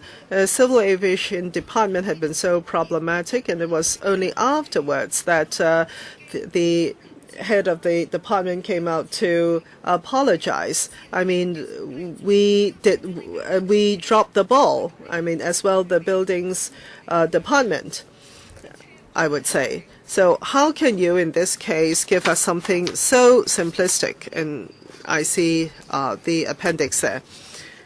I mean, we're talking about government car parks, but there are over 300 car park spaces here. Not enough time for you, Emily Lau. Tam Yu Chung, please. When Wu Chi-wai spoke just now, he admitted that he had more than once, time and again, adjourned discussions, adjourned meetings, using all sorts of pretexts to avoid and object to discussions of this item. Now, and the reasons proffered are very weak indeed. The police not getting popular support. I mean, is this a reason for not building the Kowloon East Regional Headquarters? And also he's used this opportunity to attack the police verbally with mention of the Occupy Central. I mean, I'm thankful that there is a police. Without the police, I don't know where we'll be now, Hong Kong. And I've heard time and again commendations that the police is professional and worthy of support. Their logic seems to be that apart from old age homes and schools, nothing need to be built. They say that this is the LegCo's views, and they say the administration does not hear the LegCo's views. Is it true? Is it true that Hong Kong cares only about schools and old age homes? Well, definitely they're important, but on the other hand, there are a lot of public works which need to be built, and we need to go step by step. Now, Lee Cheuk-yan talked about creating employment opportunities. Works in themselves create employment opportunities, not just a particular kind of works. All these are pretexts. And basically, it boils down to one thing, and that is the Democrats want to be at loggerheads with the government, disregard of the needs of the people, livelihood of the people in Hong Kong, whether this is in keeping with the interests of society of the Hong Kong people. To my mind, it is definitely not the case. Now, there is this member called Albert Ho who motions that this discussion be adjourned. I don't see him. I cast my eyes around. He doesn't seem to be here. Why are we spending time on his motion? why are we wasting time in this meeting? The DAB is against this kind of meaningless discussion which basically achieves nothing but delays the public works and also wastes time at the meeting and adversely affects the livelihood of the people of Hong Kong. Wong Kwok Hing has also indicated he wants to speak. If he uses up his 3 minutes, and if there are members who want to put this motion to the vote, the time would be very tight indeed. I see that Claudia Mo had also indicated she wants to speak. Definitely we will not have the time, and given that, to vote, I would want to extend the meeting by 15 minutes, but because this is the Public Works Subcommittee, I would have to ask your opinions. Anybody who would want to object to this extension? No? All right, we continue. Wong Kwok Hing and then Claudia Mo. Thank you, Mr. Chair. I object to this motion of adjournment of discussion. We have heard the Democratic Party Chairman, Ms. Emily Lau, coming up with a very ludicrous reason. And Kwok Ha-ki also said the same, and that is the police force has very low public support, and therefore they are not in support of discussing this item. Now, there are 2 members from the police here today. I would want to say to the 2 members, Mr. Richard Henry Morgan and also Mr. Percy Fong, I want to say that the police force had behaved very well, performed very well during the past 2 months of Occupy Central, and there had been 2 rounds of public signature drives asking the Hong Kong police and the government in maintaining public order. You have done well. You have the public support.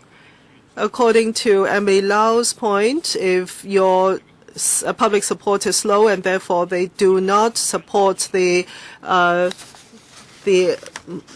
item, if that is the criteria for judgment. In fact, the public opinion surveys have also indicated that Democratic Party and Pan-Democratic members, their public support had been dropping significantly to the very low bottoms. And according to the logic as proffered by Emily Lau, then the opinions and suggestions and motions offered by the Democrats and the Pan-Democrats should be regarded and not supported.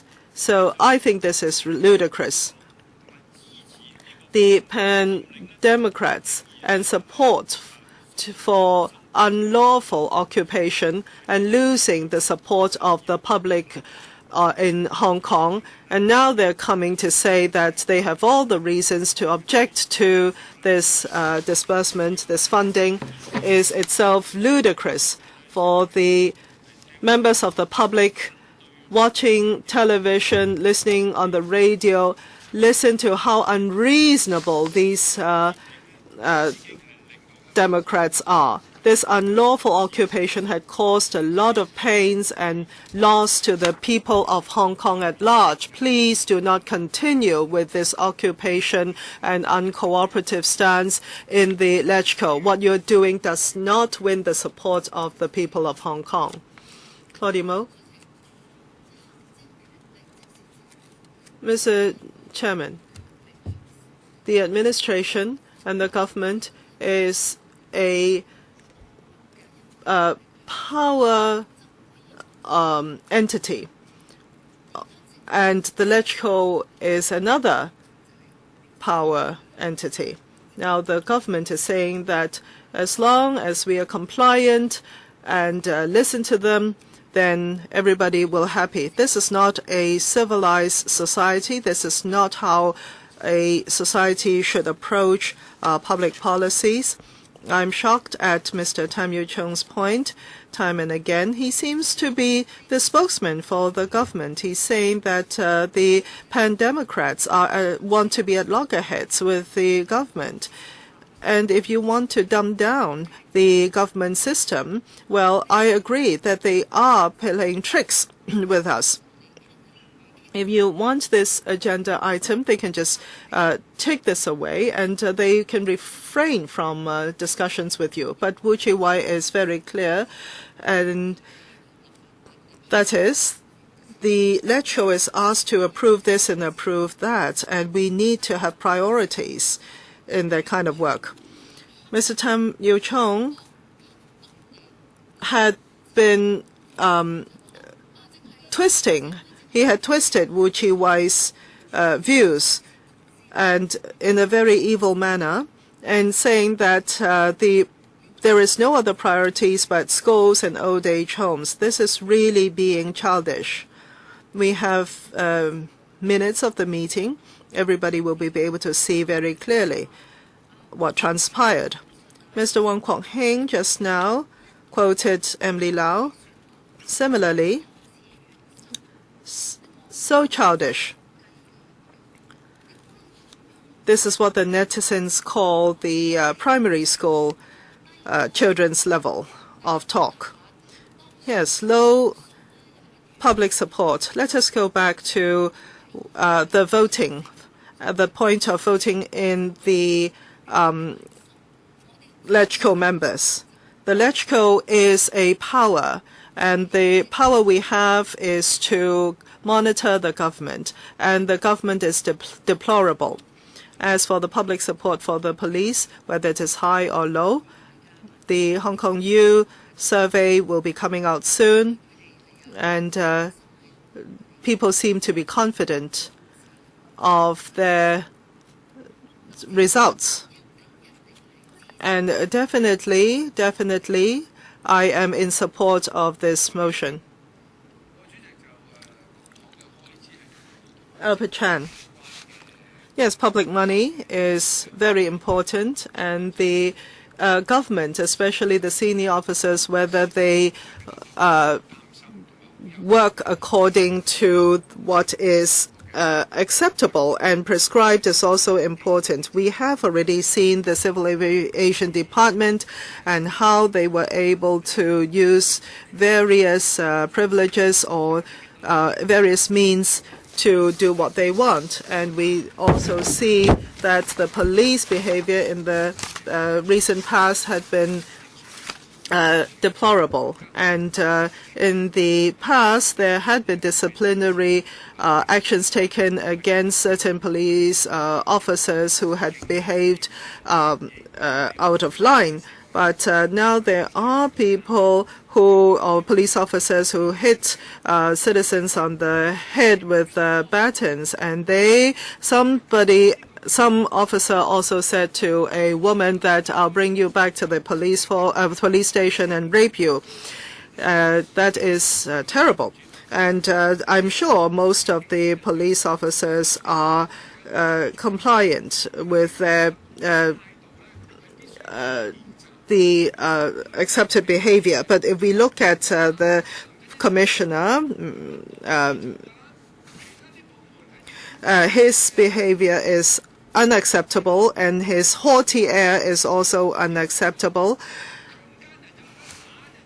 Everything is green lights for them under the C.Y. Leung administration. And all kinds of behavior, beatings, rape is acceptable.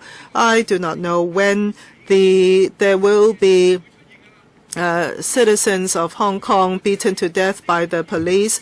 Well, maybe it will happen on the Christmas Eve and on the New Year's Day, and unarmed citizens are beaten up by the police, and the police are, I do not know about the terrorists. I mean, we are using or deploying airport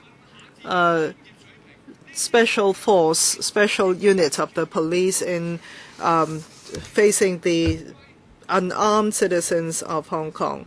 I do not know what will happen when they face up to terrorists wielding AK-47 machine guns. Being haughty and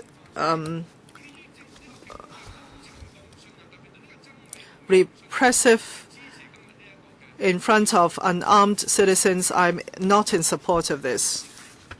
Mr. Chan Ha-Ken, Chairman, as the Cantonese saying goes, you have all the decision-making power. Now we are discussing the Kowloon East Regional Headquarters proposal. At the security panel, many members said that it is directly related to upgrading the Chang-Kwan-O district into a police district. If our memory serves us right, many members, including Chairman, have proposed enhancing Chang-Kwan-O district into a police district. And Emily Lau and her peers have been asking for the setting up of an independent police district in Chang-Kwan-O and ask that more resources be mobilized to do that. Now, how come that when we are discussing this proposal, we are asking that the discussion be adjourned because there is little public support for the police? Are you contradicting yourselves here? These are matters very close to the heart of members of the public. We shouldn't politicize these issues. You would not gain more support by doing that. So I'm against this motion. Any other member wishing to speak? If not, Mr. Christopher Chung.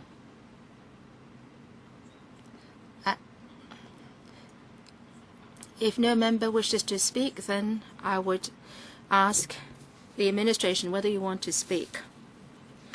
Chairman, we have listened carefully to members' comments. Well, put simply, we believe that our proposal has everything to do with police work, including patrolling, responding to calls for assistance, trying to arrive promptly at sites of incidents, and that need should not be that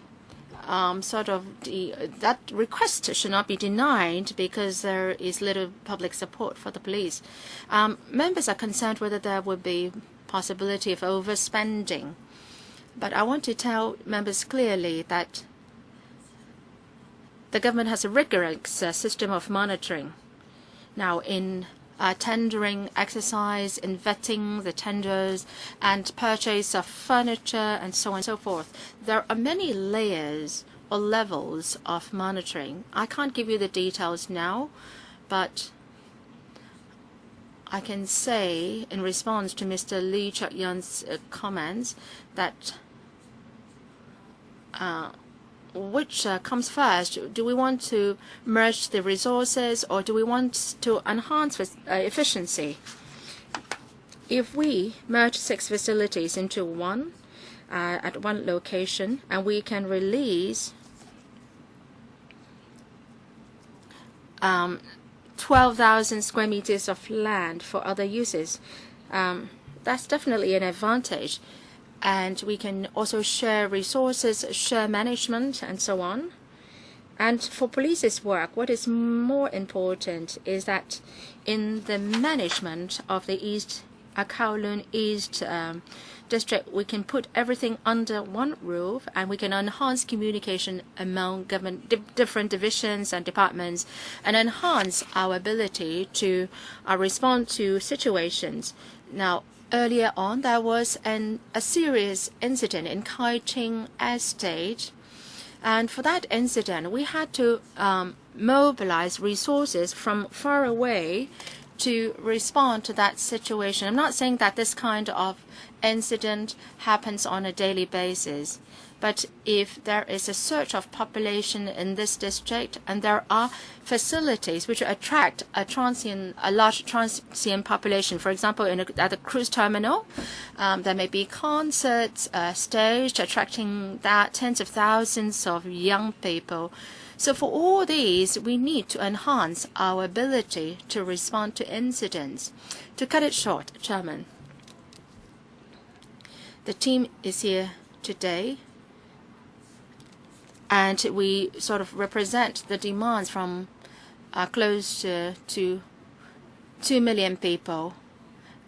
The district councillors have told us that they hope that funding can be made available. And in the past 22 years, this is the only regional headquarters, the Kowloon East regional headquarters, which doesn't have a headquarters building. So we would very much hope to take the first step today with the funding support from you. So much. This is what I want to say. I hope that members can support us. Thank you. I now put to the vote the following motion that the subcommittee will adjourn the discussion of the item PWSC 2014-15-35. Those who are in favour, please raise their hand. Members claim a division. The division bell will ring for 5 minutes.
Members, I would like to remind you that we will vote after 40 seconds, and that is on a motion moved by Mr. Albert Ho based on PWSC procedure Rule 33, that the discussion of the item on PWSC 2014-1535 on Kowloon East Regional Headquarters be adjourned.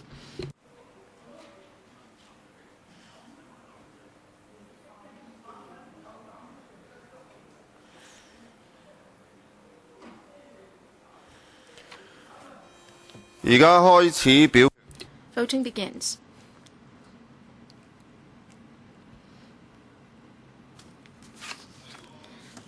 Before I declare the voting results, please check your vote.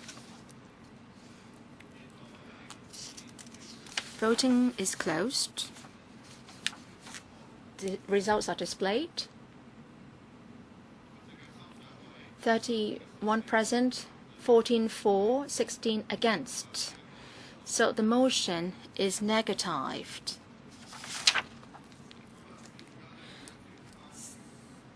So we still have 2 minutes. If members have no objection, then for the next meeting, we will